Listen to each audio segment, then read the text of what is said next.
Fala galera, sejam todos muito bem-vindos de volta ao Lendo Livros para você.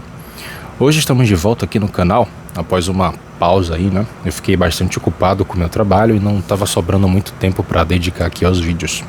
Mas ultimamente eu tenho me sentido muito motivado e eu decidi gravar hoje por causa de vocês que continuam acompanhando aqui o canal e deixam comentários nos vídeos. Isso faz toda a diferença e acaba trazendo bastante alegria, tá? Então, meu muito obrigado pelo carinho e pela atenção que vocês dedicam aqui ao Lendo Livros. Bom, sem mais delongas, no vídeo de hoje a gente vai continuar o Diário de Anne Frank. Eu lembro que no vídeo anterior eu tinha terminado o vídeo um pouco tenso, né, com o que a Anne Frank estava relatando ali no diário. Por causa do... É pesado, né?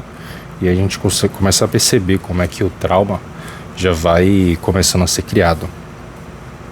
A gente tinha parado aqui nessa página, então vamos continuar aqui a partir da quinta-feira, 5 de agosto de 1943. Lembra de deixar o like no vídeo, se inscreve aí no canal para continuar acompanhando o vídeo.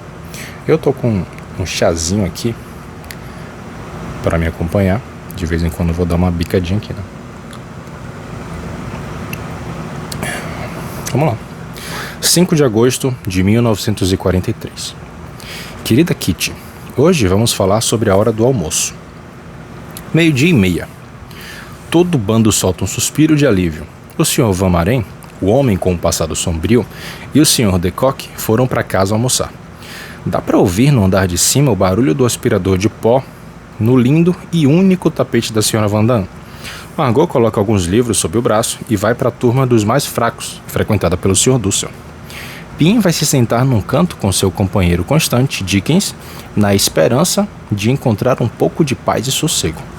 Mamãe sobe para ajudar a diligente dona de casa e eu arrumo o banheiro e me arrumo ao mesmo tempo. 12:45.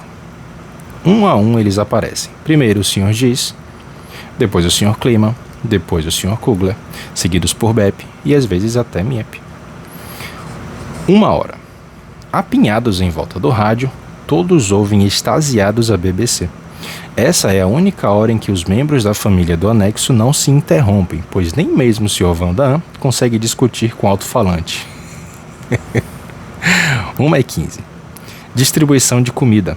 Todo mundo lá de baixo ganha uma caneca de sopa e a sobremesa, se houver. Satisfeito, o Sr. Gies senta-se no divã ou se apoia na mesa com seu jornal, sua caneca e geralmente o gato ao lado. Se falta uma das três coisas, ele não hesita em protestar. O Sr. Kliman conta as últimas notícias da cidade e ele é uma fonte excelente. Tá aí o nosso fofoqueiro de plantão.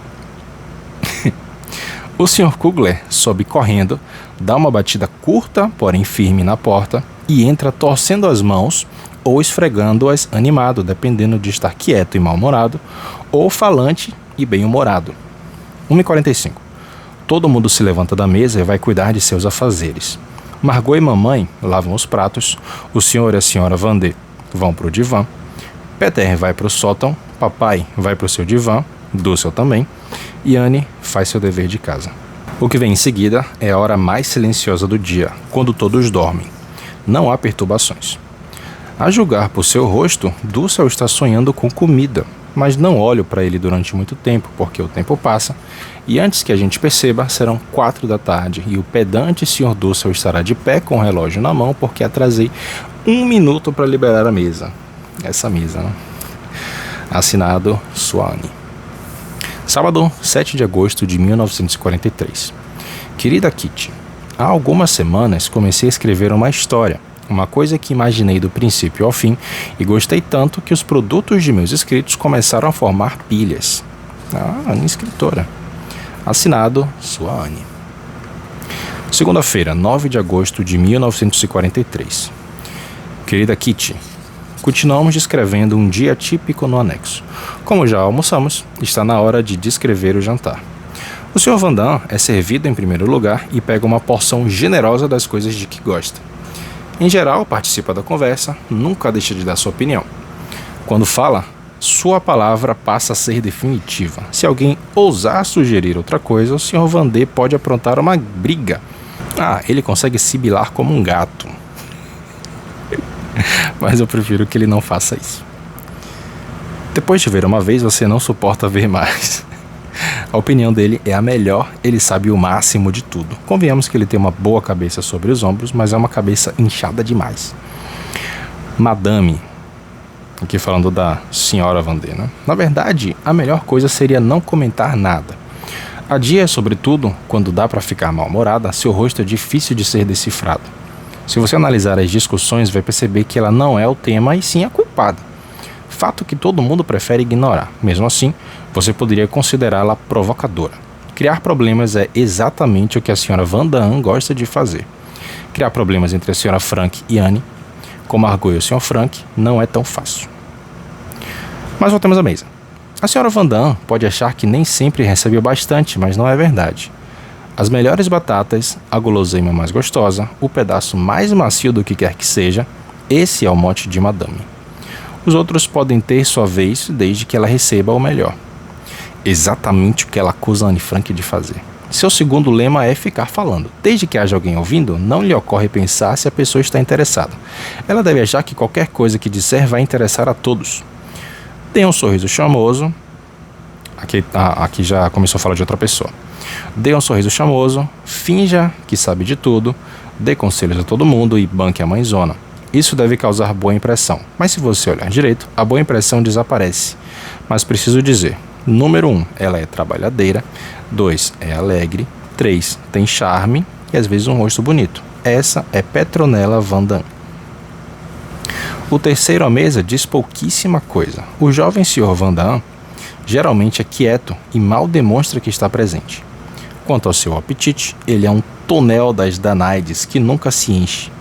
Mesmo depois da refeição mais substanciosa, ele pode olhar você claramente nos olhos, calmamente nos olhos e dizer que poderia ter comido o dobro.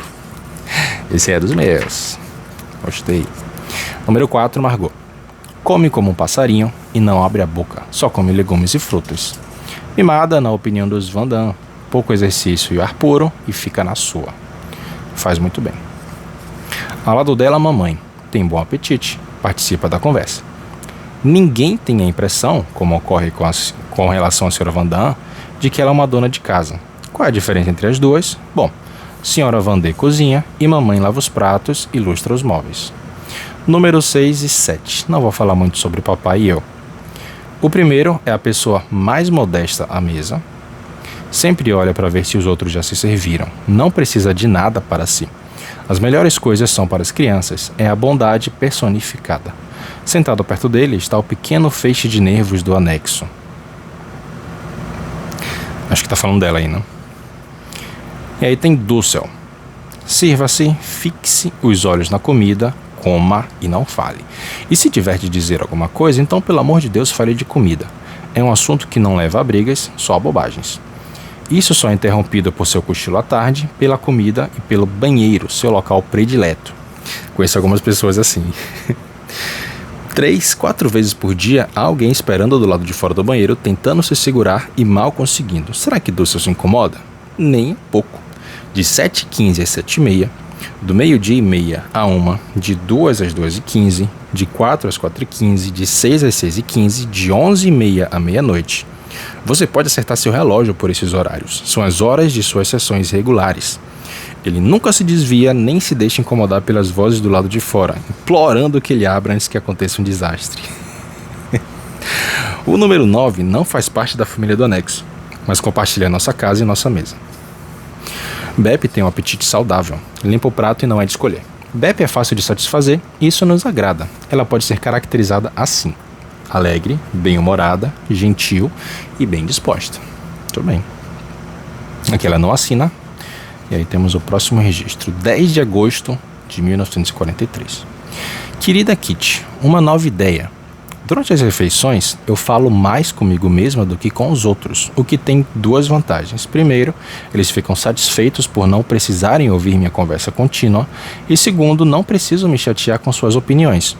Não acho que minhas opiniões sejam idiotas, mas as outras pessoas acham. Por isso, é melhor guardá-las comigo. Sabedoria, muito sábio. Aplico a mesma tática quando tenho de comer algo que odeio. Ponho o prato na minha frente, finjo que é delicioso e evito ao máximo olhar para ele. E a comida desaparece antes que eu tenha tempo de perceber o que é. Quando me levanto de manhã, outro momento muito desagradável, pulo fora da cama e penso comigo: logo, logo você vai entrar de novo debaixo das cobertas.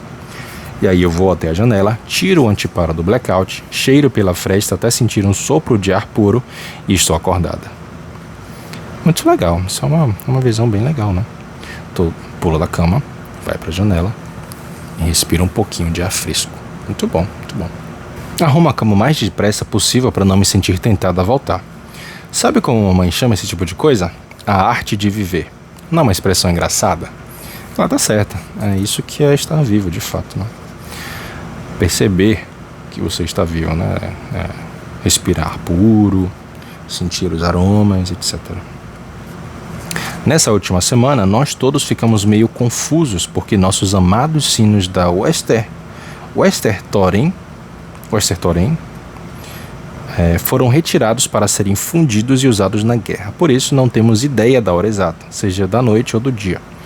Ainda tenho esperança de que arranjem um substituto feito de latão, cobre ou outro material para que o bairro se lembre do relógio. A todo lugar onde vou, no andar de cima ou no de baixo, todos lançam olhares de admiração para meus pés, que estão adornados por um par de sapatos lindíssimos para os tempos atuais. Miep conseguiu comprá-los por 27,50 florins. São de camurça e couro cor de vinho, com saltos médios. Eu me sinto caminhando sobre pernas de pau e pareço ainda mais alta do que já sou. Ontem foi meu dia de azar. Espetei o polegar direito na ponta rombuda de uma agulha grande. Resultado, Margot teve de descascar batatas para mim. O bem resultando do mal. E foi difícil escrever. Depois, dei uma cabeçada tão forte na porta do armário que quase desmaiei. E brigaram comigo por ser desatenta. Eles não me deixaram abrir a torneira para molhar a testa e por isso estou com um galo gigantesco em cima do olho direito. Para piorar a situação, o dedinho do meu pé ficou preso no aspirador de pó. Sangrou e doeu, mas os outros machucados já me causavam tanto problema que descuidei deste, o que foi uma burrice, porque agora estou com o dedo infeccionado. Com a pomada, a gaze e o esparadrapo, não posso calçar meu sapato maravilhoso. Caraca, realmente o dia de azar. E do céu nos colocou em perigo pela 1000ª vez. Pediu a Miep que lhe trouxesse um livro, um libelo contra Mussolini, que tinha sido proibido. No caminho para cá, ela foi derrubada por uma motocicleta da SS. Miep perdeu a cabeça e gritou: "Seus desgraçados!" E seguiu o caminho. Não ouso pensar o que teria acontecido se ela fosse levada para o quartel. Tarefa cotidiana. Não, assinado Suane. E aí aqui temos uma descrição, né? Tarefa cotidiana em nossa pequena comunidade: descascar batatas. Uma pessoa vai pegar alguns jornais, outra as facas, ficando com a melhor para si, é claro. A terceira pega as batatas e a quarta pega a água. O Sr. Dussel começa. Ele nem sempre descasca direito, mas trabalha sem parar, olhando para a esquerda e para a direita e vê se todo mundo está fazendo igual a ele. Não estamos. Olha, Anne, estou segurando a faca assim e vou de cima até embaixo. Não é assim, é assim. Acho que meu jeito é mais fácil, Sr. Dussel, eu respondo com cautela. Mas esse é o melhor modo, Anne. Isso você pode aprender comigo. Claro que não adianta, você vai acabar fazendo do jeito que quer. Continuamos descascando. Olho para Dussel com o canto dos olhos, perdido em pensamentos, a meu respeito, sem dúvida. Ele balança a cabeça, mas não diz mais nada. Continuo descascando. Depois olho para o papai, do outro lado. Quando lê, ele fica com uma ruga profunda na testa, mas quando prepara batatas, feijões ou legumes, ele parece totalmente absorvido na tarefa. Arma sua cara de descascador de batatas e quando está desse jeito, é impossível para ele produzir alguma coisa que não seja uma batata perfeitamente descascada. Continuo trabalhando, levanto os olhos um segundo, mas só preciso desse tempo. A senhora Van Damme está tentando atrair a atenção de Dussel. Começa olhando na direção dele, mas Dussel finge não perceber. Ela pisca, mas Dussel continua descascando. Ela ri, mas Dussel ainda não levanta os olhos. Então mamãe também ri, mas Dussel não liga. Tendo fracassado em seu objetivo, a senhora Van Damme é obrigada a mudar de tática. Há um breve silêncio. Então ela diz: Puti, por que não coloca um avental? Desse jeito eu vou ter de passar amanhã o dia inteiro tentando tirar as manchas do seu terno. Não estou sujando o terno. Outro breve silêncio. Puti, por que não se senta? Estou bem assim, gosto de ficar de pé. Outro silêncio. Puti, cuidado! Ela fala que é uma frase em holandês que significa: agora você está esparramando água. Eu sei, mamãezinha, mas estou tendo cuidado. A senhora Van D passa para outro tópico. Diga, Puti, por que os ingleses não continuaram com os bombardeios aéreos hoje? Porque os tempos estão ruins, Kirli. Mas ontem fez um dia ótimo e eles também não voaram. Vamos mudar de assunto. Por quê? Será que não se pode falar nisso nem dar uma opinião? Não. Mas por que não, horas? Ah, fica quieta, mamitim, que significa mamãe. O Sr. Frank sempre responde ao que a esposa dele pergunta. O Sr. Van D está tentando se controlar. Essa observação sempre o deixa alterado, mas não é a Sra. Van D que vai ceder. Ah, nunca vai haver uma invasão. Ela continua, não? O Sr. Van D fica branco e quando ela percebe, a Sra. Van Damme fica vermelha, mas não está disposta a se calar. Os ingleses não estão fazendo nada. E aí a bomba explode. E agora cala a boca. O Sr. Van Damme, ele fala aqui uma frase, algo como raios apartam. Mandou ela para aquele lugar lá, né? Imagina essa cena. Todo mundo descascando a batata e esse diálogo. Mamãe mal consegue reprimir uma gargalhada e eu fico olhando direto para frente. Cenas assim se repetem quase todos os dias, a não ser que eles tenham acabado de ter uma briga terrível. Nesse caso, nem o senhor e nem a senhora Van Damme dizem uma palavra. Está na hora de eu pegar mais algumas batatas. Vou até o sótão, onde Peter está ocupado catando pulgas no gato. Ele olha para cima, o gato percebe e vupt, desaparece. Sai pela janela e desce pela calha de água de chuva. Peter xinga, eu rio e saio do cômodo. Assustou o gatinho. Liberdade no anexo. 5:30. A chegada de Bep sinaliza o início de nossa liberdade noturna. As coisas estão indo bem. Subo com Bep, que geralmente come a sobremesa antes do restante de nós. No momento em que ela se senta, a Sra. Van D começa a anunciar seus desejos. Sua lista geralmente começa com: a propósito, Bep, há outra coisa que eu queria. Bep pisca os olhos para mim, lá vem. A Sra. Van Damme não perde uma chance de relatar seus desejos a qualquer pessoa que suba. Deve ser um dos motivos pelos quais nenhum deles gosta de ir lá em cima. 5:45. Bep vai embora, desço 2 andares para dar uma olhada.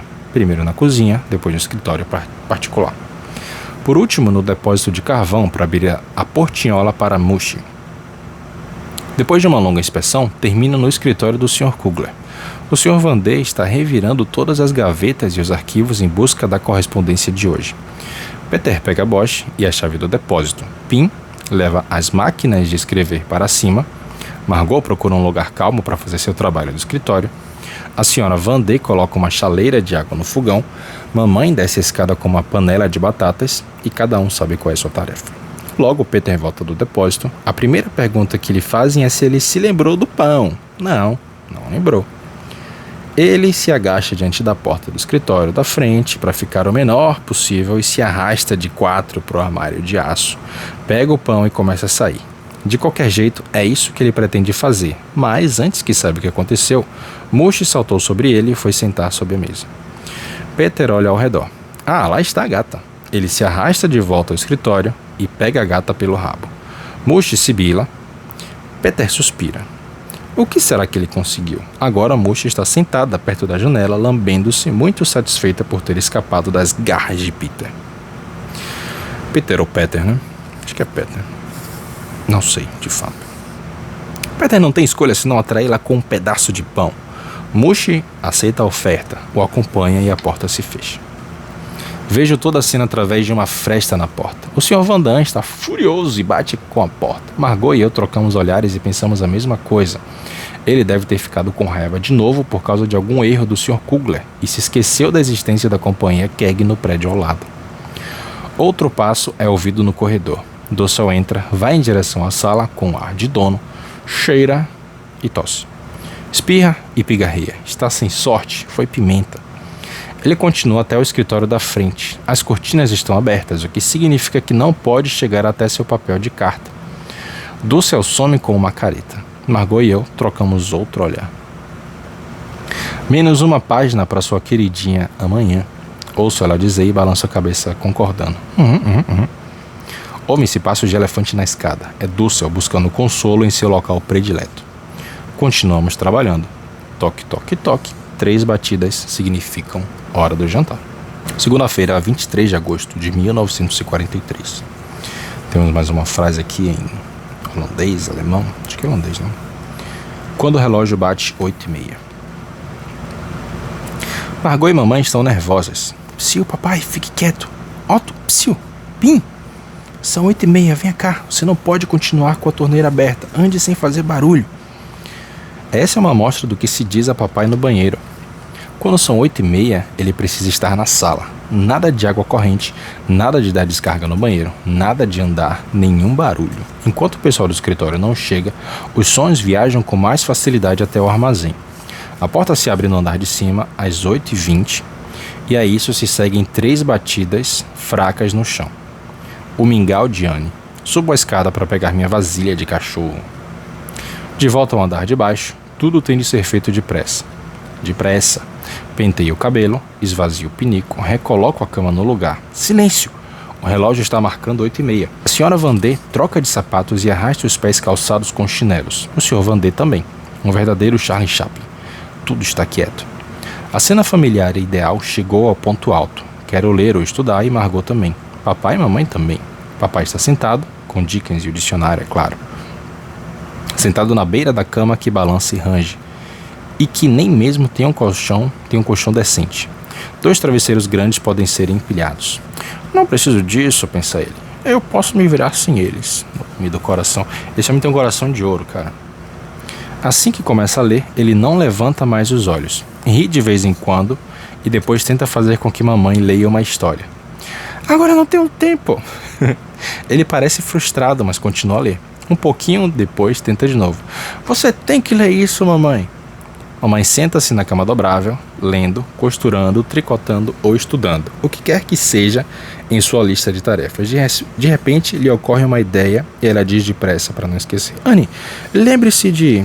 Ou então, Margot, faça isso. E depois de um tempo, vem o silêncio de novo.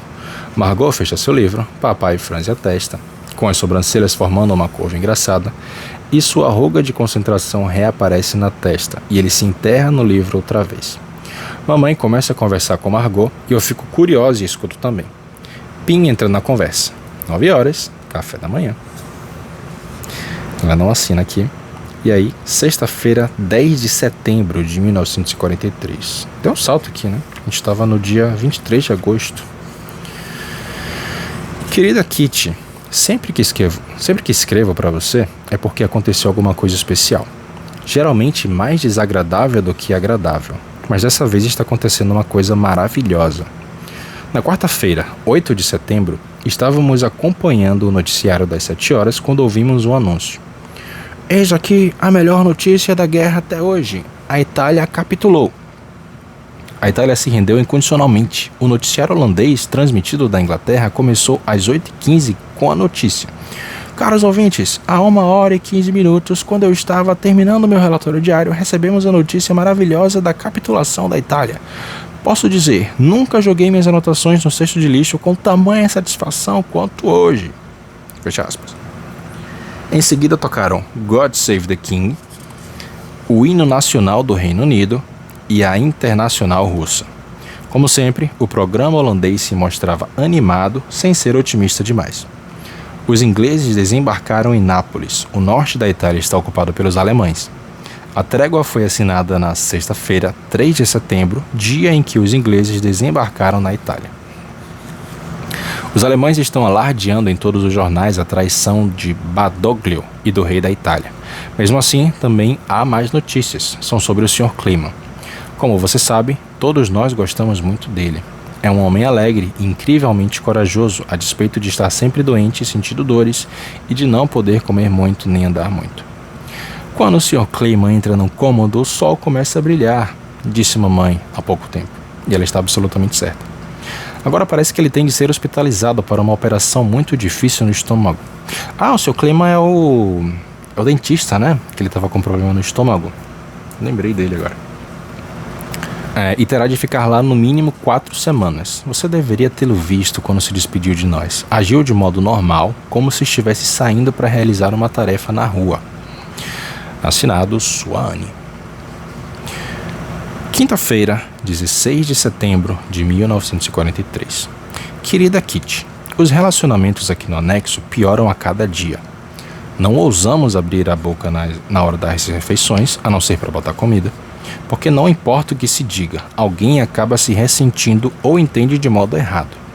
De vez em quando, o Sr. Voskudio vem nos visitar. Infelizmente, ele não está muito bem. Mais um, né? Putz. E não está facilitando as coisas para sua família, porque sua atitude parece ser: me importar para quê? Vou morrer de qualquer jeito. Padrão, né? Quando penso em como todo mundo aqui anda tão sensível, só posso imaginar como deve estar o clima na casa dos Voskudio. Estou tomando valeriana todos os dias para controlar a ansiedade e a depressão, mas isso não impede que me sinta ainda mais infeliz no dia seguinte.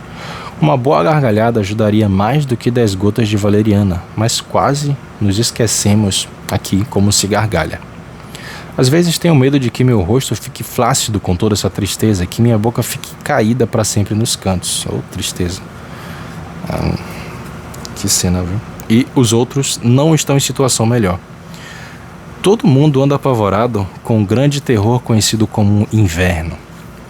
Outro fato que não anima muito os nossos dias é que o Sr. Van Maren, o homem que trabalha no armazém, está desconfiando da existência do anexo. Uma pessoa com algum cérebro já teria percebido que Miep diz às vezes que vai ao laboratório, Beppe à sala dos arquivos e o Sr. Kleiman ao depósito da Opecta, enquanto o Sr. Kugler afirma que o anexo não pertence a esse prédio e sim ao prédio vizinho. Cada um conta uma história, né? Aí fica realmente complicado. Nós não nos importaríamos com que o Sr. Van Maren pense da situação se ele não fosse considerado indigno de confiança e muito curioso. Não é o tipo de pessoa que se possa descartar com uma desculpa qualquer. Certo dia, o Sr. Kugler quis ser especialmente cauteloso. Ao meio-dia e 20 minutos, vestiu o casaco e foi à farmácia da esquina. Menos de 5 minutos depois, estava de volta e subiu a escada com um ladrão. Como um ladrão? Com um ladrão não, né? Subiu a escada como um ladrão para nos visitar. À 1h15 se preparou para sair, mas Beppe encontrou no patamar e disse que Van Maren estava no escritório. O Sr. Kugler se resignou e ficou conosco até 1h30. Depois, tirou os sapatos e foi calçado somente de meias, apesar do frio, até o sótão da frente e desceu pela outra escada, dando um passo de cada vez para evitar os estalos. Levou 15 minutos para vencer a escada, mas terminou em segurança no escritório, depois de ter entrado pela porta de fora. Enquanto isso, Beppe tinha conseguido se livrar de Van Maren e tinha vindo pegar o Sr. Kugler no anexo, mas ele já havia saído e naquele momento estava descendo cautelosamente a escada. O que será que as pessoas da rua devem ter pensado ao ver o gerente calçando os sapatos do lado de fora? Ei, você aí andando só de meias, parado aí. Assinado Suane. Quarta-feira, 29 de setembro de 1943. Querida Kitty, é aniversário da senhora Van Damme. Afora cupons de racionamento para queijo, pão e carne, ela só ganhou de nós um pote de geleia. Seu marido, Dussel, e o pessoal do escritório só lhe deram flores e comida também. São esses os tempos em que vivemos. Beppe teve uma crise nervosa na semana passada porque tinha muita coisa para fazer na rua. 10 vezes por dia, as pessoas mandavam que ela fizesse alguma coisa, sempre insistindo que ela fosse imediatamente ou que ela tinha feito tudo errado. E quando se pensa que ela tem trabalho do escritório para fazer, que o Sr. Kleiman está doente, que Miep está gripado em casa e que a própria Beppe está com luxação num tornozelo, em crise com o namorado e um pai rabugento, caraca, não é de se espantar que ela ande com os nervos à flor da pele. Nós a consolamos e dissemos que se ela batesse o pé 1 ou 2 vezes e dissesse que não tinha tempo, as listas de compras encolheriam de imediato. No sábado, aconteceu um grande drama, como nunca tinha sido visto aqui. Começou uma discussão sobre Van Maren e terminou numa briga geral com direito a lágrimas. Dúcio reclamou com a mãe que estava sendo tratado como um leproso e que ninguém era amigo dele e que, afinal de contas, ele não tinha feito nada para merecer esse tratamento. Isso foi seguido por muita conversa mole que, felizmente, não... Foi seguido por muita conversa mole. O modo como ela descreve é muito debochado, cara. Que felizmente não convenceu mamãe dessa vez. Ela disse que estávamos decepcionados com ele e que, em mais de uma ocasião, ele havia provocado muito incômodo. Dúcio prometeu a lua, mas, como sempre, não vimos nem mesmo um raio de luar. Há problemas à vista com os Van Damme, dá pra ver. Papai anda furioso porque eles estão nos enganando. Eles vêm escondendo carne e outras coisas. Que tipo de bomba está para explodir agora? Se ao menos não nos envolvêssemos em todas essas brigas, né? Se ao menos eu pudesse sair daqui, eles estão nos deixando loucos. Assinado, Suane. Domingo, 17 de outubro de 1943. Querida Kitty, o Sr. Clima voltou, graças a Deus, está bem pálido. Mesmo assim, saiu alegremente para vender algumas roupas para o Sr. Van Damme. O fato desagradável é que o Sr. Van Damme ficou sem dinheiro. Ele perdeu seus últimos 100 florins no armazém, o que ainda está gerando problemas para nós. Os homens se perguntam como os 100 florins poderiam sumir no armazém numa manhã de domingo. As suspeitas abundam. Enquanto isso, os 100 florins foram roubados. Quem foi o ladrão? Mas eu ia falando sobre a falta de dinheiro. A Sra. Van Damme tem pilhas de vestidos, casacos e sapatos, e acha que não pode abrir mão de nenhum. O terno do Sr. Van Damme é difícil de ser passado adiante e a bicicleta de Peter está à venda, mas ninguém quer comprar. Mas a história não termina aqui. Você vê, a Sra. Van Damme vai ter de se separar de seu casaco de pele. Em sua opinião, a empresa deveria pagar nosso sustento, mas isso é ridículo. Houve uma briga terrível sobre isso e os dois chegaram ao estágio de reconciliação cheio de meu doce Put e querida Kelly. Minha cabeça ficou abalada com a quantidade de desaforos que essa casa honrada teve de suportar no mês passado. Papai anda com os lábios tensos e sempre que ouve o seu nome levanta os olhos alarmado, como se tivesse medo de que o chamem para resolver outro problema delicado. Mamãe anda tão alterada que está com o rosto cheio de manchas vermelhas. Margot reclama de dor de cabeça. Dúcia não consegue dormir. A Sra. Van Damme resmunga e solta fumaça o dia inteiro. E estou completamente maluca. Para dizer a verdade, às vezes me esqueço de com quem estamos de bem e com quem estamos de mal. A única maneira de afastar o pensamento é estudar, e ultimamente estou estudando muito. Muito bem, Anne. Assinado, Suane. Sexta-feira, 29 de outubro de 1943. Minha querida Kitty, o Sr. Clemens saiu de novo. Seu estômago não lhe dá um instante de paz. Ele nem sabe se parou de sangrar. Veio dizer que não estava se sentindo bem e que ia para casa, e pela primeira vez parecia realmente mal. O senhor e a senhora Van Damme tiveram mais brigas furiosas. O motivo é simples, eles estão falidos. Queriam vender um sobretudo e um terno do Sr. Van Damme, mas não conseguiram encontrar quem comprasse. Os preços eram muito altos. Há algum tempo, o Sr. Clemens falou de um peleteiro que ele conhece. Isso deu ao Sr. Van Damme a ideia de vender o casaco de pele da mulher. É feito de pele de coelho e ela o tem há 17 anos. A venda rendeu 325 florins, uma quantia enorme. Ela queria guardar o dinheiro para comprar roupas novas depois da guerra e demorou um bocado até o Sr. Van Damme fazer com que ela entendesse que o dinheiro era extremamente necessário para cobrir despesas domésticas. Você não pode imaginar a gritaria, as batidas de pés e os xingamentos. Foi terrível. Minha família ficou prendendo a respiração no pé da escada para o caso de ser necessário apartá-los. Toda aquela briga, as lágrimas e o nervosismo haviam se transformado em tamanha tensão que caí na cama à noite chorando e agradecendo aos céus por ter meia hora sozinha.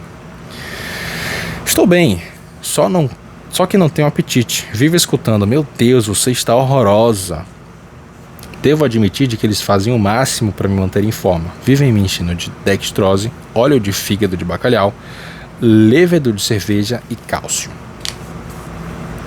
Meus nervos costumam me dominar. principalmente aos domingos, é quando me sinto péssima. A atmosfera é sufocante e pesada como chumbo. Lá fora não se ouve um pássaro, e um silêncio mortal e opressivo paira sobre a casa e se gruda em mim, como se fosse me arrastar para as regiões mais profundas dos abismos subterrâneos. Em tempos assim, papai, mamãe e Margot não têm a menor importância para mim. Ando de cômodo em cômodo, subo e desço as escadas e me sinto um pássaro de asas cortadas, que fica se atirando contra as barras da gaiola. Me deixe sair para onde existe ar puro e risos, grita uma voz dentro de mim. Nem mesmo me incomodo mais em responder, só fico deitada no divã. O sono faz o silêncio e o medo terrível irem embora mais depressa. Ajuda a passar o tempo, já que é impossível matá-lo. Assinado, sua Anne. Sábado, 30 de outubro de 1943. Querida Kitty, os nervos de mamãe estão à flor da pele e isso não é bom para mim. Será que é coincidência o fato de papai e mamãe nunca brigarem com Margot e sempre me culparem de tudo? Ontem à noite, por exemplo, Margot estava lendo um livro com ilustrações lindas. Ela se levantou e deixou o livro de lado para continuar depois. Eu não estava fazendo nada, por isso peguei o livro e comecei a olhar as figuras. Margot voltou, viu o livro dela na minha mão, franziu a testa e exigiu furiosa o livro de volta. Eu queria olhar mais um pouco. Margot foi ficando cada vez mais furiosa e mamãe se intrometeu.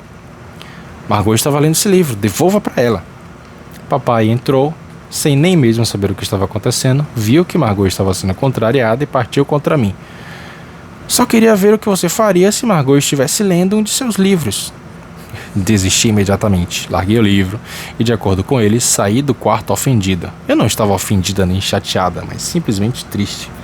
Não foi justo papai fazer um julgamento sem saber qual era o assunto. Eu mesma teria devolvido o livro a Margot e muito antes se papai e mamãe não tivessem se intrometido e corrido em defesa dela, como se ela estivesse sofrendo uma grande injustiça. Claro que mamãe ficou do lado de Margot. Elas sempre ficam do mesmo lado. Estou tão acostumada com isso que me tornei totalmente indiferente às censuras de mamãe e mau humor de Margot. Eu gosto delas, mas somente porque são mamãe e Margot. Não dou a mínima para elas como pessoas. Pesado, complicado. São palavras bem duras, né? De minha parte, elas poderiam pular num lago. Com papai é diferente. Quando eu vejo sendo parcial com Margot, aprovando qualquer coisa que ela faça, elogiando, abraçando, sinto uma dor por dentro, porque sou louca por ele. Eu me guio por papai e não há ninguém no mundo que eu ame mais. Ele não percebe que trata Margot diferente de mim. Por acaso Margot é simplesmente a mais inteligente, a mais delicada, a mais bonita, a melhor. Mas eu também tenho o direito de ser levado a sério. Sempre fui a palhaça e a ovelha negra da família. Sempre tive de pagar em dobro pelos meus pecados. Uma vez com broncas e outra com meu desespero. Não estou mais satisfeita com o afeto sem sentido e com as conversas supostamente sérias. Sinto falta de alguma coisa que papai é incapaz de me dar. Não tenho ciúmes de Margot. Nunca tive. Não invejo seu cérebro nem sua beleza. Só gostaria de sentir que papai realmente me ama. Não porque sou sua filha, mas porque sou eu, Anne. Eu me agarro a papai porque meu desprezo por mamãe cresce dia a dia. E só por intermédio dele consigo manter o pouquinho de sentimento familiar que ainda trago dentro de mim. Ele não entende que às vezes preciso demonstrar meus sentimentos com relação à mamãe. Ele não quer falar sobre isso e evita qualquer discussão relativa às falhas dela. E mesmo assim, mamãe, com todos os seus defeitos, é mais difícil de ser enfrentada. Não sei como devo agir. Não consigo fazer com que ela veja sua falta de atenção, seu sarcasmo e sua dureza de coração. Mas não consigo assumir a culpa por tudo. Sou o oposto de mamãe. Por isso, nós nos desentendemos, é claro. Não quero julgá-la, não tenho esse direito. Simplesmente estou olhando-a como mãe. Ela não é uma mãe para mim. Eu tenho de ser minha própria mãe. Eu me afastei das duas. Não tenho escolha, porque posso imaginar como deveria ser uma mãe e uma esposa. E não consigo encontrar nada disso na mulher que deveria chamar de mãe. Digo a mim mesma, repetidamente, para não ligar para o mau exemplo de mamãe. Só quero ver seu lado bom e procurar dentro de mim o que falta nela. Mas isso não funciona. E o pior é que papai e mamãe não percebem suas próprias incapacidades, nem como eu os culpo por me deixarem deprimida. Será que existem pais que façam os filhos plenamente felizes? Bom. Se você está acompanhando também a nossa outra série de Amor pelas Coisas Imperfeitas, a gente já viu lá que não é papel dos pais fazerem os filhos felizes. Infelizmente, Anne não tinha esse livro à disposição dela na época, por motivos óbvios, mas é isso, né? Não é papel dos pais fazerem os filhos felizes. É papel dos pais permitirem que os filhos sejam felizes, isso sim. Às vezes acho que Deus está querendo me testar, agora e no futuro. Vou ter de me tornar uma boa pessoa por conta própria, sem ninguém para me servir de modelo ou me aconselhar. Mas no fim, isso vai me tornar mais forte. Quem mais além de mim vai ler essas cartas? Eu tô lendo, Anne. A gente está lendo aqui no canal. Temos quase 700 pessoas que estão aqui lendo suas cartas. Com quem mais além de mim posso procurar conforto? Estou sempre precisando de consolo. Costumo me sentir fraca e com frequência deixo de atender às minhas expectativas. Sei disso e todos os dias resolvo ser melhor. Eles não são coerentes no modo como me tratam. Um dia dizem que Anne é uma garota sensível, que pode saber de tudo, e no dia seguinte, Anne é uma bobalhona que não sabe de nada e imagina que aprendeu nos livros tudo o que precisa. Não sou mais o bebê e a queridinha mimada que provocava risos com tudo que fazia. Tenho minhas próprias ideias, meus planos e ideais, mas não consigo verbalizá-los. Ainda não consigo verbalizá-los. Pois é, tanta coisa me passa pela cabeça à noite, quando estou sozinha, ou durante o dia, quando sou obrigada a estar perto de gente que não suporto, ou que sempre interpreta mal minhas intenções. É por isso que sempre termino voltando ao meu diário. Começo nele e termino nele, porque Kitty é sempre paciente. Prometo a ela que, apesar de tudo, vou em frente, vou encontrar o meu caminho e refrear as lágrimas. Só gostaria de ver alguns resultados, ou pelo menos uma vez receber incentivo de alguém que me ama. Não me condene, mas pense em mim como uma pessoa que às vezes chega a ponto de explodir. Totalmente compreensível, Anne. É totalmente compreensível. Assinado, Suane. Quarta-feira, 3 de novembro de 1943. Querida Kitty, para afastar os problemas de nossa mente e desenvolvê-la, papai pediu um catálogo de uma escola por correspondência. Margot examinou 3 vezes a brochura grossa sem encontrar nada que lhe agradasse e que estivesse dentro do orçamento. Papai foi mais fácil de agradar e decidiu escrever pedindo uma aula experimental de latim elementar. Meu Deus! Nem bem falou e logo agiu. A aula chegou. Margot passou a trabalhar entusiasmada e decidiu fazer o curso, a despeito do gasto. É difícil demais para mim, embora eu bem que gostaria de aprender latim. Pra quê? Querendo me dar também um projeto, papai pediu ao Sr. Kleeman uma bíblia infantil para que eu pudesse finalmente aprender alguma coisa sobre o Novo Testamento. Você está planejando dar a Anne uma bíblia no Hanukkah? Perguntou Margot meio perturbada. Sim, bom, talvez o dia de São Nicolau seja uma data melhor, respondeu o papai. Que Jesus e Hanukkah não combinam exatamente. Como o aspirador de pó está quebrado, tenho de passar todas as noites uma escova velha no tapete.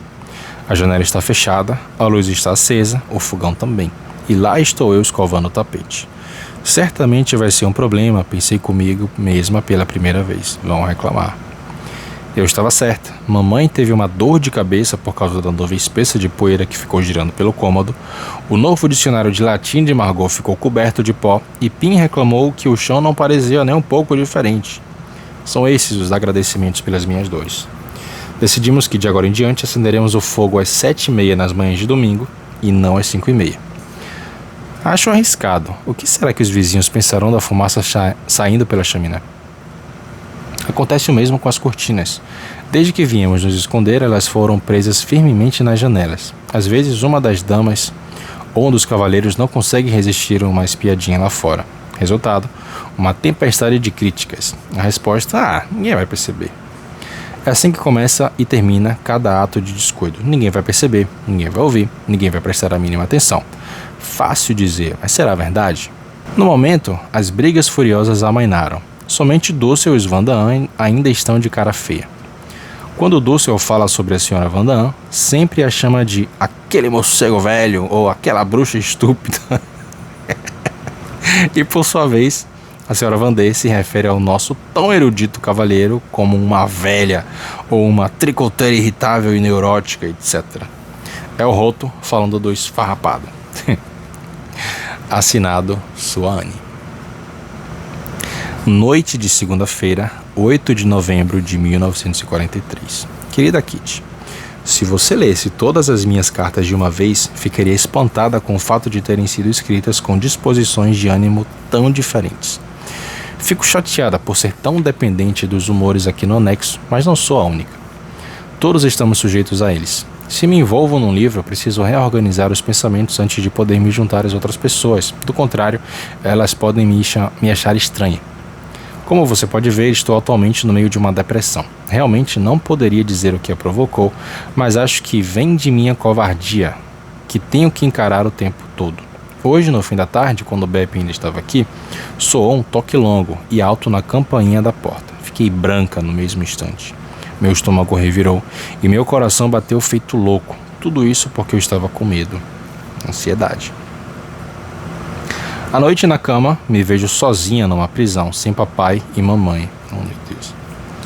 Ou estou andando pelas ruas, ou o anexo está pegando fogo, ou eles vêm no meio da noite para nos levar e eu me enfio embaixo da cama desesperada. Vejo tudo como se estivesse acontecendo. E pensar que tudo isso poderia acontecer logo. Miep costuma dizer que nos inveja porque temos tanta paz e silêncio aqui. Pode ser verdade, mas ela obviamente não está se lembrando do nosso medo. Simplesmente não consigo imaginar que o mundo volte a ser normal para nós. Falo sobre depois da guerra, mas é como se estivesse falando de castelos no ar, de uma coisa que pode nunca acontecer. Vejo nós 8 no anexo como se fôssemos um retalho de céu azul rodeado por nuvens negras e ameaçadoras. O trecho perfeitamente redondo onde estamos ainda é seguro, mas as nuvens se aproximam. E o círculo entre nós e o perigo que se aproxima está se apertando cada vez mais. Estamos rodeados por escuridão e perigo, e, em nossa busca desesperada por uma saída, vivemos nos chocando uns contra os outros. Olhamos as lutas lá embaixo e a paz e a beleza lá em cima. Enquanto isso, somos cortados pela massa de nuvens de modo que não podemos subir e nem descer. Ela paira diante de nós como uma parede impenetrável, tentando nos esmagar, mas ainda sem conseguir. Só posso chorar e pedir: ah, círculo, círculo, abra e nos deixa sair. Nos deixe sair. Assinado Suane. Quinta-feira, 11 de novembro de 1943. Querida Kitty, tenho um bom título para esse capítulo. Ode a minha caneta tinteiro in memoriam. Minha caneta tinteiro foi sempre um dos meus bens mais preciosos. Eu a valorizava tremendamente, sobretudo porque tinha pena grossa e só consigo escrever direito com penas grossas. Teve uma vida longa e interessante de caneta tinteiro que irei resumir a seguir. Quando eu tinha 9 anos, minha caneta tinteiro, envolta em algodão, chegou de Aachen, não sei como é que fala, onde morava minha avó, a gentil doadora, como amostra sem valor comercial. Eu estava de cama, gripada, enquanto os ventos de fevereiro uivavam ao redor do apartamento. A esplêndida caneta tinteiro veio no estojo de couro vermelho, e mostrei a minhas amigas na primeira chance que tive. Eu, Anne Frank, a orgulhosa dona de uma caneta tinteira. Eu também queria ter uma caneta tinteira. Quando tinha 10 anos, me deixaram levar a caneta para a escola. E para minha surpresa, a professora até deixou que eu escrevesse com ela. Mas quando fiz 11 anos, meu tesouro teve de ser guardado de novo, porque a professora da sexta série só nos deixava usar penas e tinteiros. Quando fiz 12 anos, fui para Liceu Israelita e minha caneta tinteiro ganhou outro estojo em homenagem à ocasião. Ele não somente tinha espaço para um lápis, mas também tinha um zíper, o que era muito mais impressionante. Quando fiz 13 anos, a caneta veio comigo para o anexo e juntas percorremos incontáveis diários e redações. Fiz 14 e minha caneta tinteiro desfrutava seu último ano de vida comigo quando... Foi pouco depois das 5 da tarde de sexta-feira. Saí de meu quarto e ia me sentar à mesa para escrever quando fui empurrada para o lado para dar espaço a Margot e papai, que queriam estudar latim. A caneta continuou na mesa, enquanto a dona, suspirando, era forçada a usar um canto minúsculo da mesa, onde começou a esfregar feijões. É assim que removemos mofo dos feijões e restauramos seu estado original. Às 15 para as 6, varri o chão, coloquei o pó no jornal com os feijões podres e joguei no fogo.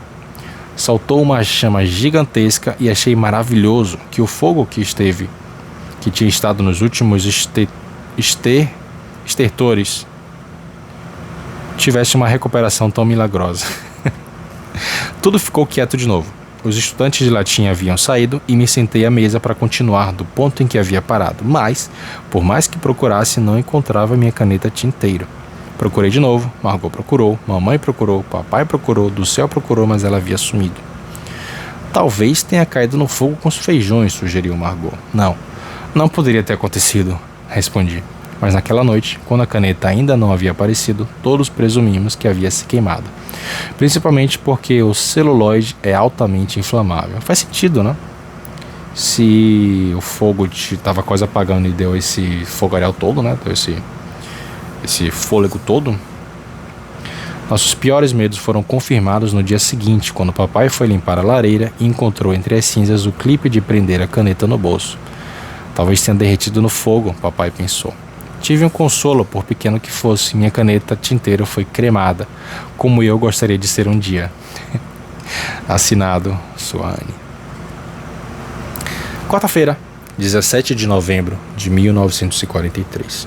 Querida Kitty, acontecimentos recentes fizeram o prédio estremecer nos alicerces. Por causa de um surto de difteria, na casa de Bep, ela não poderá entrar em contato conosco durante 6 semanas. Sem ela, cozinhar e fazer compras será muito difícil, para não dizer o quanto sentiremos falta de sua companhia.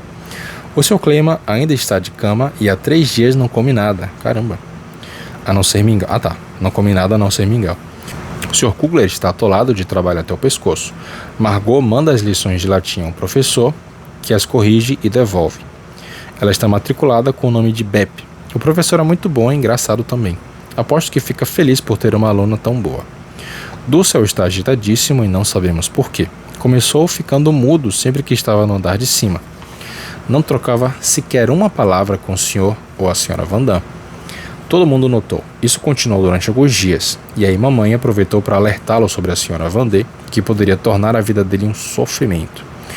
Dulce disse que o senhor Van Damme tinha começado a dar gelo primeiro, e que ele não tinha intenção de ceder. Eu deveria explicar que ontem foi 16 de novembro, primeiro aniversário de sua estátua no anexo. Mamãe recebeu uma planta em homenagem à ocasião, mas a senhora Van Damme, que tinha aludido a data durante semanas e que deixava claro que Dulce deveria nos oferecer o jantar, não ganhou nada. Em vez de usar a oportunidade para agradecer pela primeira vez, o fato de termos abrigado generosamente, ele não disse uma palavra, e na manhã do dia 16, quando perguntei se deveria lhe dar os parabéns ou os pêsames, ele respondeu que tanto fazia. Mamãe, tendo assumido o papel de pacificadora, não disse nada, e a situação finalmente terminou empatada. Posso dizer sem exagero que Dussel tem um parafuso a menos.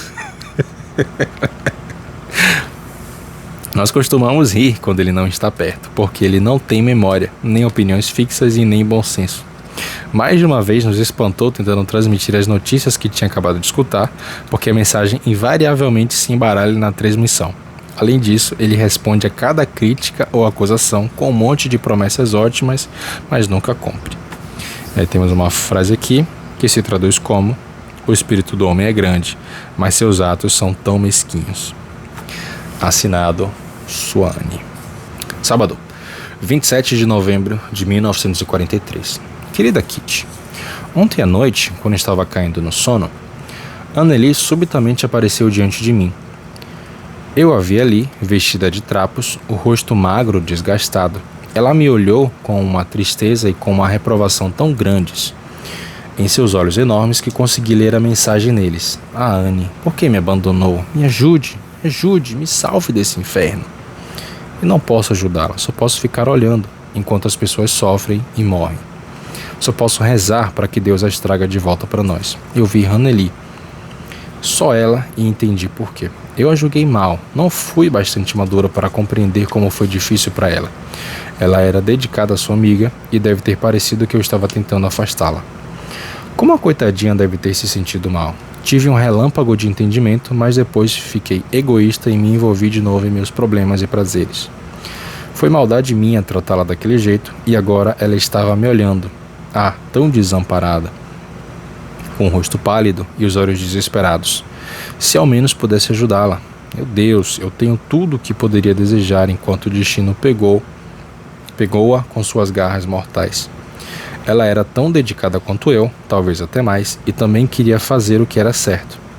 Mas por que fui escolhida para viver enquanto ela provavelmente vai morrer? Qual é a diferença entre nós? Por que estamos tão distantes agora? Para ser sincera, eu não pensava nela havia meses. Não, há pelo menos um ano. Tinha esquecido completamente e só quando a vi na minha frente pensei em todo o seu sofrimento. Ah, Anneli, espero que você viva até o fim da guerra e volte para nós. Então, poderei recebê-la e remediar o mal que lhe causei. Mas mesmo que eu estivesse em condições de ajudar, ela não precisaria mais do que precisa agora. Imagino se ela pensa em mim e o que estará sentindo. Deus misericordioso, conforte-a, para que ao menos ela não fique só. Ah, se ao menos o Senhor pudesse dizer-lhe que estou pensando nela com compaixão e amor, isso poderia ajudá-la. Tenho de parar de pensar nisso. Não vai me levar a nada. Continuo vendo seus olhos enormes e eles me assombram. Será que Anneli realmente acredita em Deus ou será que a religião foi simplesmente imposta a ela? Nem sei disso. Nunca me dei o trabalho de perguntar. Anneli, Anneli. Se ao menos eu pudesse salvá-la, se ao menos pudesse compartilhar com você tudo o que tenho. É tarde demais. Não posso ajudar nem desfazer o mal que fiz, mas nunca mais vou esquecê-la e sempre rezarei por ela. Assinado, sua Anne. Caramba, que passagem macabra, hein? Será que ela teve uma visão? Será que ela viu fantasma? Será que... Caraca. Segunda-feira, 6 de dezembro de 1943. Querida Kitty, à medida que se aproxima o dia de São Nicolau, todos nós pensamos na cesta decorada do ano passado. Mais do que qualquer pessoa, eu acho que seria terrível não celebrar neste ano. Depois de pensar muito, finalmente tive uma ideia, uma coisa engraçada. Consultei Pim e há uma semana começamos a trabalhar num poema para cada pessoa. Na noite de domingo, às 7:45, subimos a escada carregando o grande cesto de lavanderia decorado com figuras recortadas e laços de papel carbono rosa e azul. Em cima havia um grande pedaço de papel de embrulho com um bilhete preso. Todo mundo ficou espantado só com o tamanho do presente. Tirei o bilhete e li em voz alta. Vou dar um zoom aqui no bilhete para vocês verem.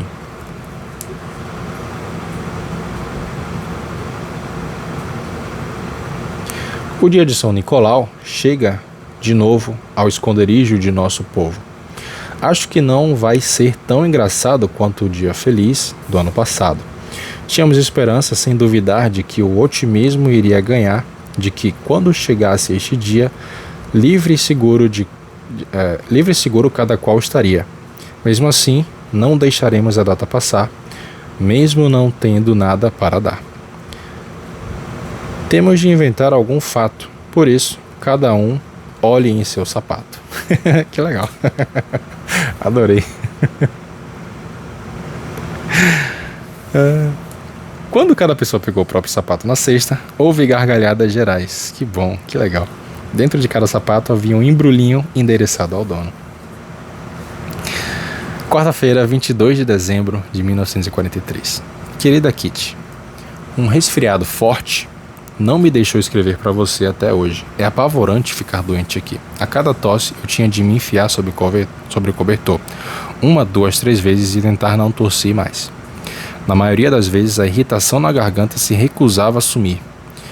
E eu tinha de beber leite com mel, açúcar ou gotas para a tosse. Fico tonto só de pensar em todos os tipos de cura a que fui submetida. Suadouros, tratamento de vapor, compressas úmidas, compressas secas, bebidas quentes, pinceladas na garganta. Pinceladas na garganta? Como assim pinceladas na garganta? Entendi nada. Repouso absoluto, travesseiro quente, bolsa de água quente, limonada e a cada 2 horas o termômetro. Será que esses remédios realmente curam? A pior parte era quando o Sr. Dussel decidia bancar o médico e encostava sua cabeça cheia de brilhantina no meu peito nu para ouvir os sons.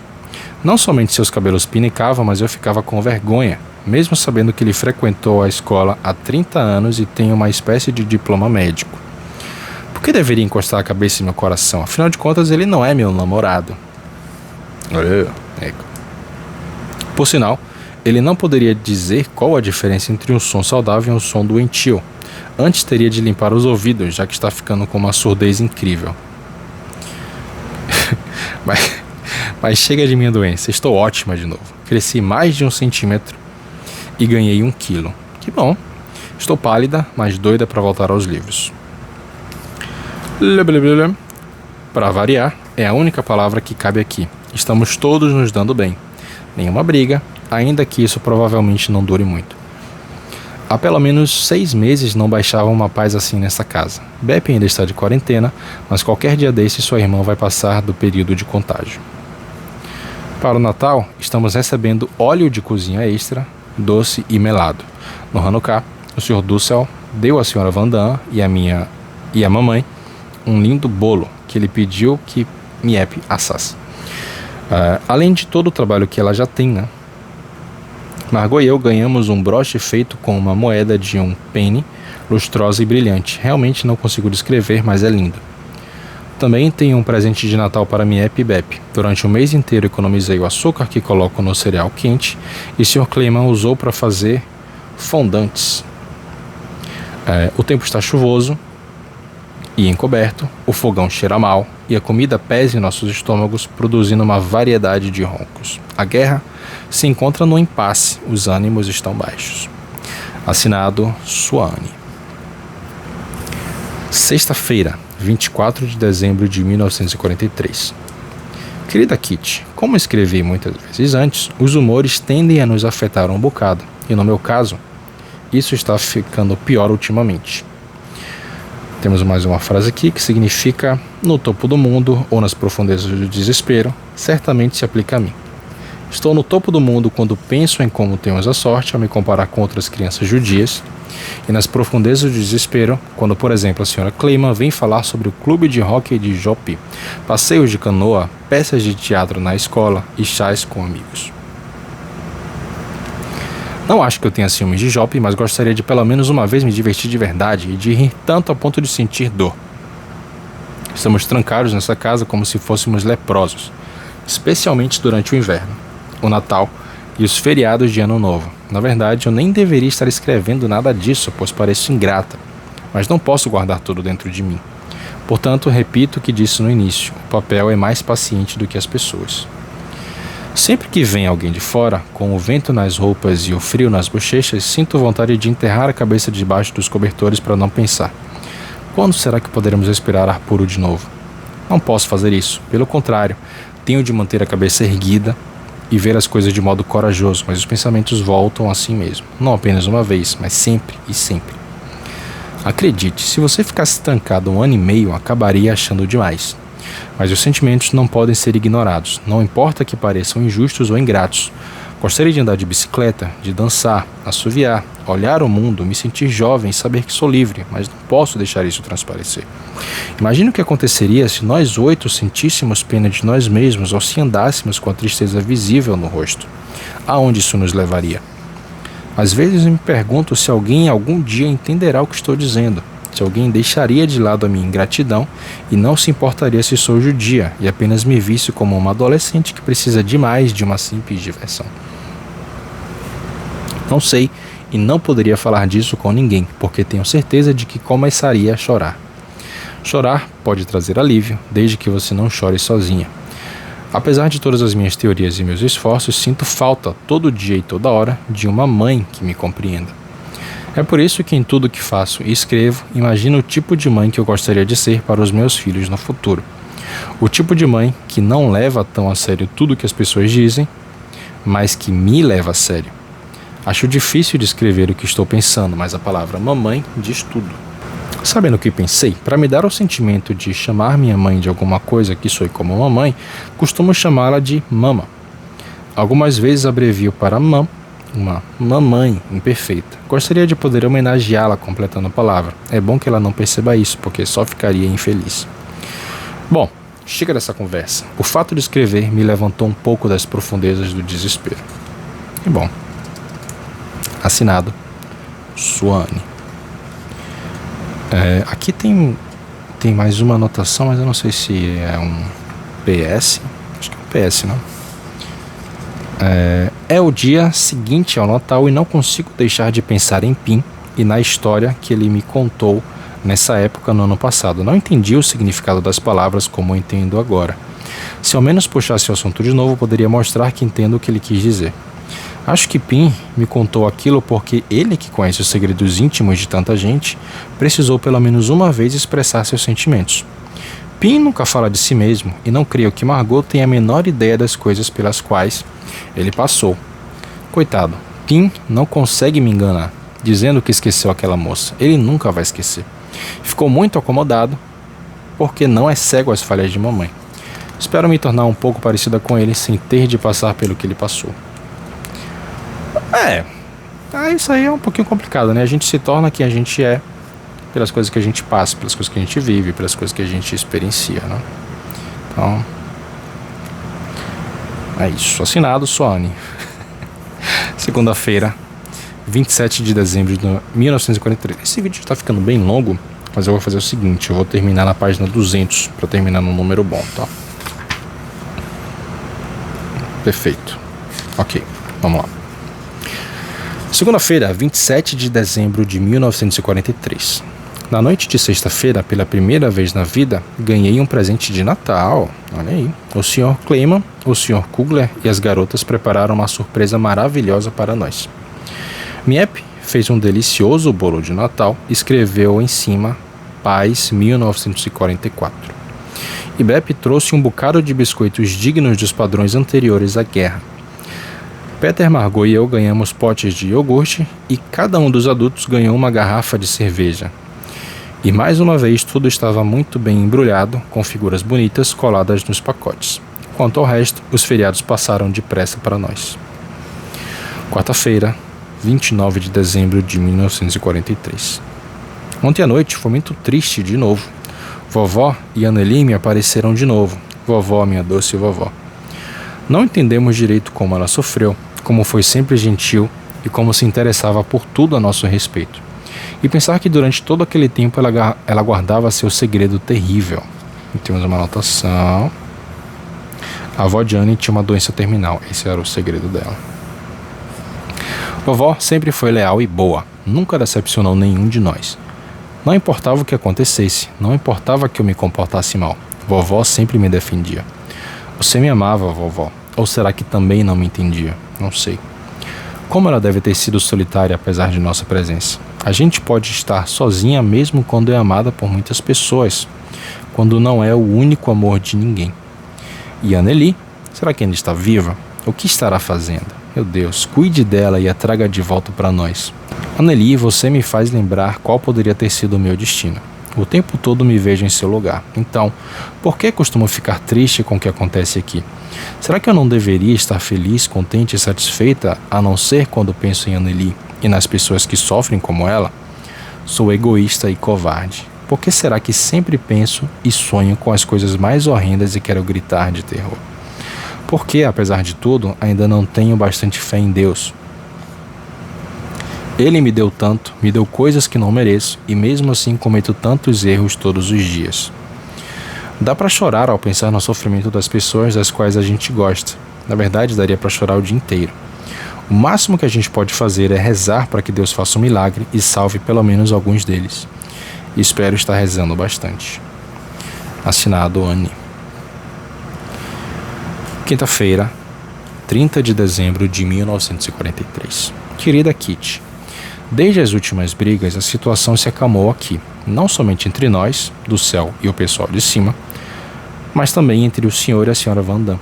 Mesmo assim, algumas nuvens negras estão se aproximando e tudo por causa de comida. A senhora Van Damme veio com a ridícula ideia de fritar menos batatas de manhã e guardá-las para o resto do dia. Mamãe, Doce e o restante de nós não concordamos, por isso estamos dividindo também as batatas. Parece que a gordura e o óleo não estão sendo distribuídos com justiça e mamãe vai ter de colocar um ponto final nisso. Se acontecer alguma coisa interessante a respeito, eu conto a você. Nos últimos meses estamos separando a carne, a deles com gordura e a nossa sem. A sopa, eles tomam, nós não. As batatas, as deles descascadas, as nossas não. Os extras e agora também as batatas fritas. Pelo amor de Deus, se ao menos pudéssemos nos separar de uma vez por todas. Assinado Suane. PS. Bep mandou copiar para mim uma foto com toda a família real. Juliana parece bem jovem e a rainha também. As 3 garotinhas são adoráveis. Foi incrivelmente gentil da parte de Bep, não é? Foi. De fato foi. Aí o ano virou, né? Domingo, 2 de janeiro de 1944. Querida Kitty, hoje de manhã, quando eu não tinha nada para fazer, folheei as páginas de meu diário e encontrei tantas cartas falando de mamãe em termos tão fortes que fiquei chocada. Disse a mim mesma: Anne, é você mesma falando de ódio? Ah, Anne, como pôde? Continuei sentada com o caderno aberto na mão e me perguntei por que fiquei tão cheia de raiva e ódio a ponto de precisar contar tudo a você. Tentei entender a Anne do ano passado e me desculpar por ela, porque enquanto eu deixar você com essas acusações e não tentar explicar o que as provocou, minha consciência não ficará limpa. Na época, eu estava sofrendo, e ainda estou, com os estados de ânimo que mantinham minha cabeça debaixo d'água, figuradamente. E só deixavam que eu visse as coisas segundo o meu ponto de vista, sem analisar calmamente o que os outros, pessoas a quem, com meu temperamento volúvel, tinha ferido ou ofendido, tinham dito, para depois agir como eles teriam feito. Eu me escondi dentro de mim, pensei somente em mim e tranquilamente escrevi no diário sobre toda a minha alegria, o meu sarcasmo e a minha tristeza. Como esse diário se transformou numa espécie de livro de memórias, ele significa muito para mim, mas eu poderia facilmente escrever passado e esquecido em muitas páginas. Estava furiosa com mamãe e na maior parte do tempo ainda estou. É verdade, ela não me entendia, mas eu também não a entendia. Como me amava, ela era terna e afetuosa, mas por causa das situações difíceis em que eu a punha e por conta das circunstâncias em que ela se encontrava, mamãe ficava nervosa e irritada, e eu consigo entender porque ela costumava ser rígida comigo. Eu me ofendi, levei a coisa muito a sério e fui respondona e malcriada com ela, o que por sua vez deixou-a infeliz. Fomos apanhadas num círculo vicioso de ofensas e tristezas. Não foi um período muito feliz para nenhuma de nós, mas pelo menos está terminando. Eu não queria ver o que acontecia e sentia pena de mim, mas isso também é compreensível. Aquelas explosões violentas no papel são simples expressões de raiva que, numa vida normal, eu poderia ter resolvido me trancando em meu quarto e batendo com os pés ou xingando mamãe pelas costas. Terminou o período de lágrimas e julgamentos contra a mamãe. Estou mais crescida e os nervos de mamãe estão mais tranquilos. Na maior parte do tempo, consigo segurar a língua quando me sinto chateada e ela também. Assim, superficialmente, parece que estamos nos dando melhor, mas há uma coisa que não consigo fazer: amar mamãe com a devoção de uma filha. Acalmo minha consciência com o pensamento de que é melhor pôr as palavras no papel do que deixar que mamãe as carregue no coração. Assinado Suane. Cara, de um dia pro outro, Anne teve um surto aqui de maturidade e fez uma análise brilhante aqui do que acontecia um ano atrás só. Isso é maravilhoso. E nessa nota muito positiva, vamos terminando aqui o vídeo de hoje. Se você curtiu, se você conseguiu chegar aqui nesse vídeo que está imenso, deixa o like aí no vídeo, comenta aí embaixo o que você achou. É isso, um grande abraço, te vejo no próximo vídeo.